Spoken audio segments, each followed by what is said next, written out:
Welcome! Today on Remediate the World, we're talking about the 7 layers of a forest or fruit forest. Stay tuned. So, it's our job as permaculture farmers and gardeners to try to emulate the forest. The forest has 7 layers of plants in it, if you break it down this way. It's got your overstory or canopy layer, which can be nut trees and nitrogen fixing trees and really large fruit trees. Then it's got your lower understory canopy, under canopy layer, which will be your dwarf fruit trees and your smaller fruit trees. And then you have your bush layer, your third layer underneath that would be your bushes. So you have your fruiting bushes. Then you have your herbaceous layer. And your herbaceous layer consists of your flowers, your herbs, your mints, your thyme, anything smaller than a bush and bigger than a ground cover. You have a ground cover layer on top of that, which most of the time we just see grass, but ideally it'd be something like strawberries, things that are productive. You can have, I've got a lot of this creeping ivy around. Some people might consider that a weed. I don't consider that a weed. I consider that much less noxious because I don't have to trim it. It regulates its own height. Other ground layers could be sweet potato, where it's a productive ground layer, also regulating its own height so we don't have to mow, which is a plus. And then underneath that, you have your rhizomous layer. Your rhizomes are your root layers, so you have carrots and potatoes, onions, things along those lines. And then finally, you have things that actually grow up trees. You have your vining layer. Grapes, we have kiwis, and lilikoi, depending on where you are in the world, which we know is passion fruit. If you fill in all 7 layers of a fruit forest, you give less chance for weeds to grow because it is already taking up that productive space. If you scratch a spot in bare soil and leave it, you're going to have whatever weeds fall there, whatever seeds fall there and grow. So it's our job to shape that landscape to take up all 7 layers so that nothing noxious can grow. And remember, a weed is just a plant out of place. A weed for you might not be a weed for me. I like dandelions. I think they're fantastic. My chickens love them. I consider that a rhizomous layer because the actual roots can be used to dry and make coffees and teas and things. We can use those in replace of other things that would get in the way. So if you follow me over here, here's an example of, I don't have all 7 layers here. I've got this would be a sub-canopy layer. This is my fruit tree. This is a pear. Then you've got, underneath that, you have my herbaceous layer. This is comfrey, which I'll use. I'll let this grow up and then I'll actually chop it down and I'll either feed this to my chickens or I'll just drop it in here to suppress the growth of other weeds. And comfrey is a dynamic accumulator, so it actually will feed the plants for me. Right? Anytime we're adding humus to the soil, adding organic matter to the soil, it can build the soil and help it grow. Here's my herbaceous, this herbaceous layer. Here is a ground cover layer. This is a creeping ivy.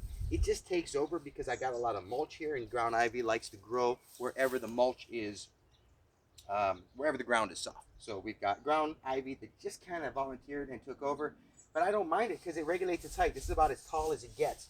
And if I want to remove it, I can easily remove it. Again, my chickens love it. I can turn it into more mulch, and then I can plant something in its place. I've got a bush layer right here. Let me move this out of the way so it gives it more sunlight. I've got a bush layer here. This is a blueberry bush. And if you come around to the back side, I even have a rhizomous layer. These are my rhizomes, which are onions. So in this case, I have onions. Over here, I've got another layer of 7. I've got my peach tree here. I've got a blueberry that's just coming back from last year's frost. I've got herbaceous layer of comfrey, herbaceous layer of mint. And then I actually have a little bit of a garden going around here as well, where I've got some rhizomes planted here. I have carrots and some beets planted, and they'll be coming up. Also in my ground cover layer, I have cilantro here in my ground cover layer. So this isn't all 7 layers. Actually, there is a volunteer grape in this layer, so there's a vine here. Kind of close to this sub-canopy is actually an overstory. This is a heartnut tree. So this is a productive overstory plant that will grow. Another great overstory plant could be things that are nitrogen fixers. So anything in the Fabaceae family, anything with a bean will fix the nitrogen. We'll get into that in another video. But the rhizomes grow in the roots, and those rhizomes collect the bacteria that actually help to fertilize the plants. It's an exchange of the plant's sugars for the rhizomes. So here I've got comfrey that's just taken over, and if I cut this back a little bit, I actually have a fruit bush layer under here.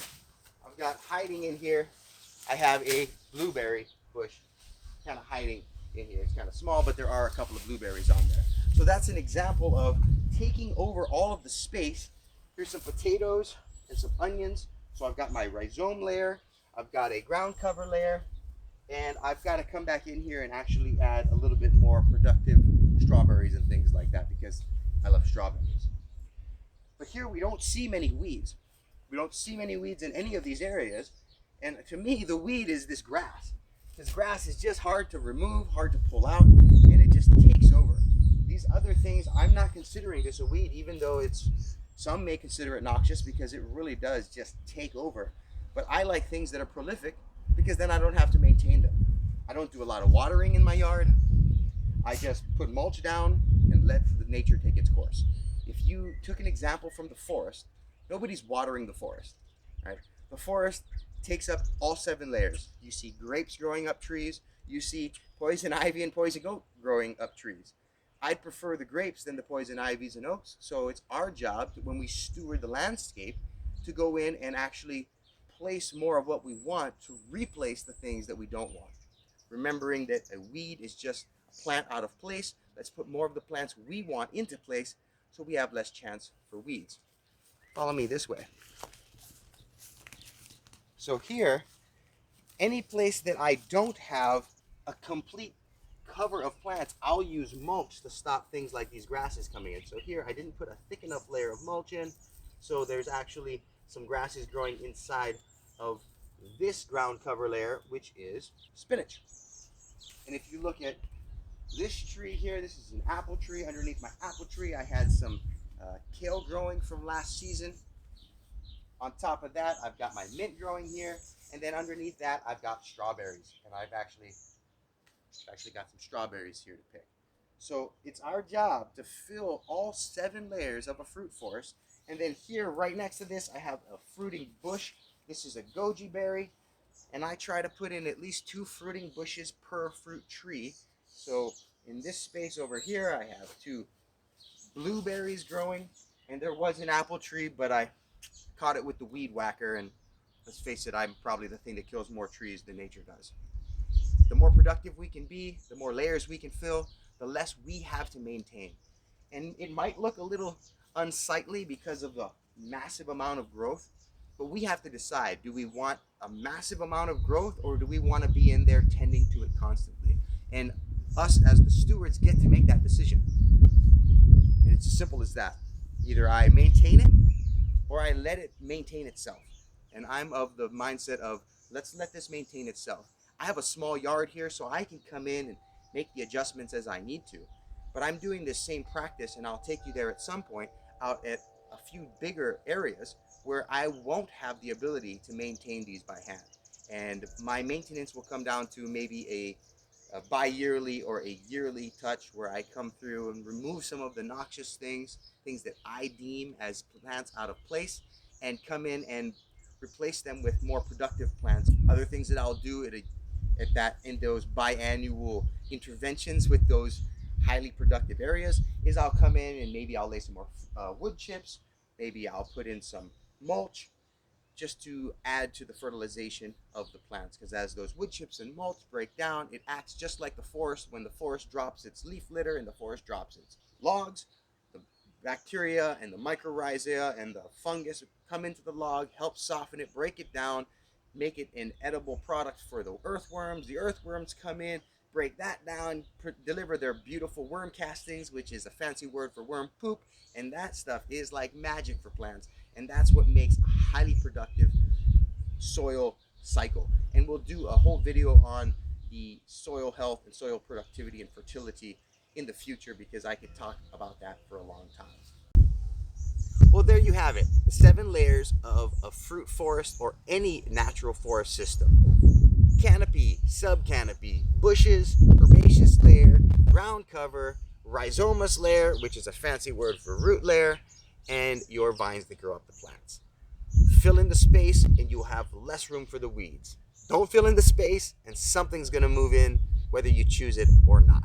So make the choice, choose what you want in your root layers, in your herb layers, in your bush layers, in your ground cover layers, in your understory layers, and in your canopy layers, and you'll have a productive system that maintains itself. A lot of the plants I choose maintain their own height, so as long as I'm okay with the bushes being this high and the herbs being this high and the flowers being this high, which I don't have a problem with, it maintains itself.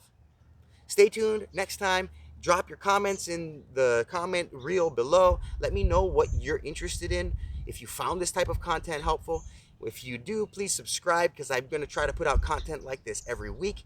And when you subscribe, it's kind of a good metric to me where I can see, oh, they like this kind of content, I'll produce more of this.